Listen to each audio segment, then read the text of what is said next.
गांव देवगढ़ घने जंगलों के बीच बसा एक छोटा सा गांव था, जहां शाम ढलते ही सन्नाटा छा जाता था। कहते हैं वहां एक पुराना कुआं है, जिसे छलावे वाला कुआं कहा जाता है। गांव वालों का मानना था कि उस कुएं में एक आत्मा रहती है, जो इंसानों का रूप धारण कर लेती है।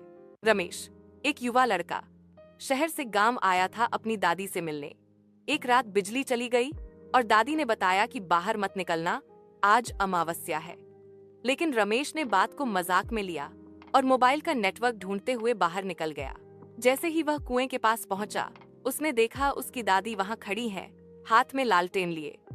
उन्होंने धीमे से कहा, बेटा, मुझे पानी चाहिए, बाल्टी निकाल दो। रमेश हैरान रह गया।